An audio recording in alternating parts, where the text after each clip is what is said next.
Gagal paham dijadikan modal. Bapak Ibu Saudara, gagal paham dijadikan modal. Siapa itu Pak? Ya para mukalaf ya, dan orang-orang yang ngaku-ngaku Kristen.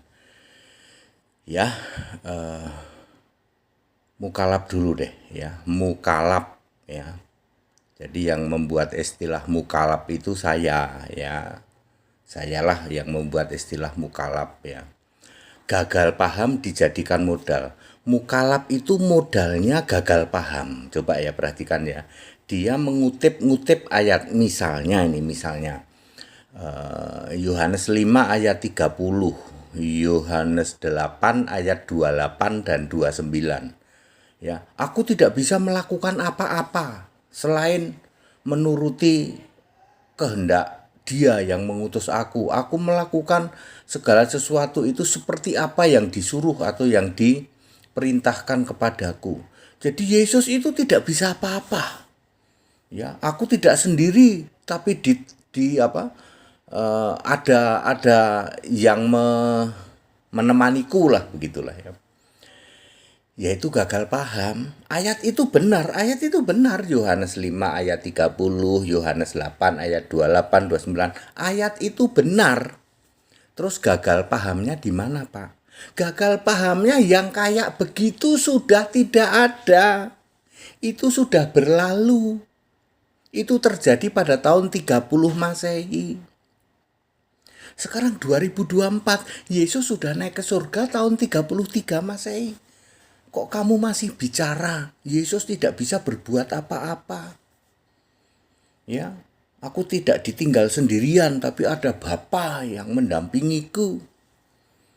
Ayatnya benar, gagal paham, nggak tahu konteks waktu.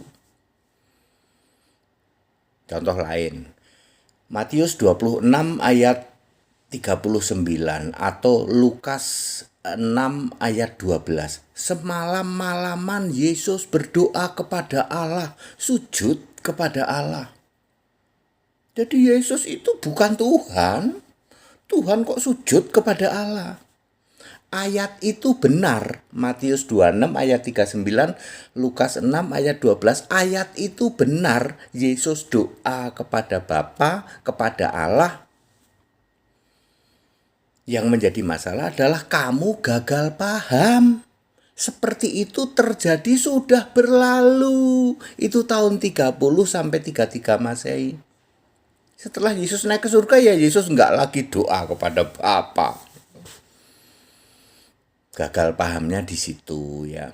Terus banyak ayat juga ya, Yesus itu hamba ya, merendahkan diri, misalnya Filipi 2 ayat 7. Dan ia merendahkan diri menjadi hamba. Jadi Yesus itu hamba Allah. Ya.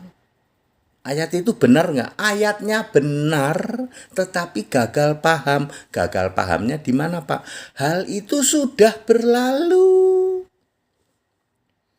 Itu mukalaf dan ada banyak lagi. Lihat aja semua hujat caci maki mukalaf karena urusan gagal paham. Gagal paham kok dijadikan modal. Sekarang di luar kekristenan yang ngaku-ngaku Kristen, yaitu para Tritunggaler ya, para saksi Yehova, karismatiker ya toh, Katoliker dan sejenisnya.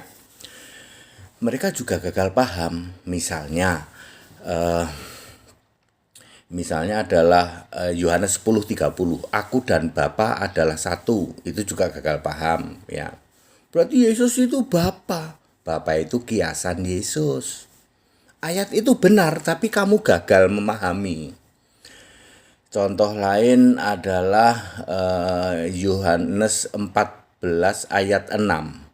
Yesus adalah jalan dan kebenaran dan hidup. Ayat itu benar, tetapi Anda gagal paham, ayat itu sudah berlalu. Yesus sekarang bukan jalan dan kebenaran lagi. Yesus itu Allah itu. Bukan jalan menuju Allah, bukan. Gagal paham dijadikan modal tuh. Contoh lain misalnya Matius 28 ayat 19, baptisan dalam nama Bapa dan Putra dan Roh Kudus. Ayatnya benar, sayangnya itu sudah berlalu.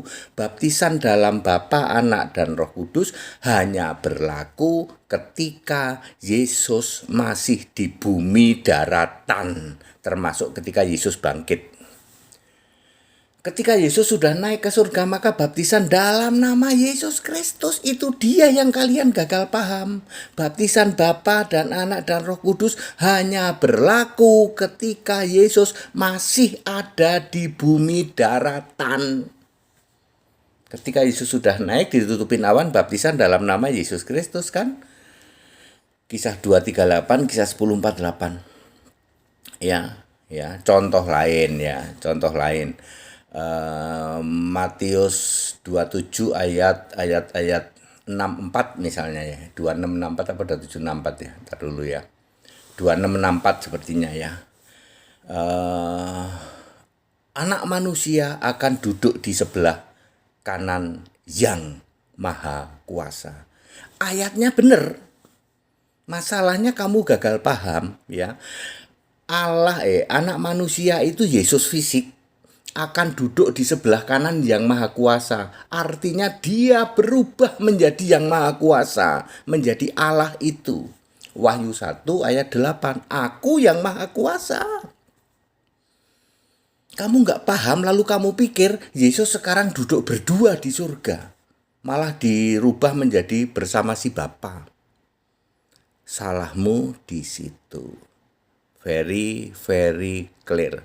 Ya, gagal paham dijadikan modal. Itulah mukalaf dan para Tritunggal. That's it.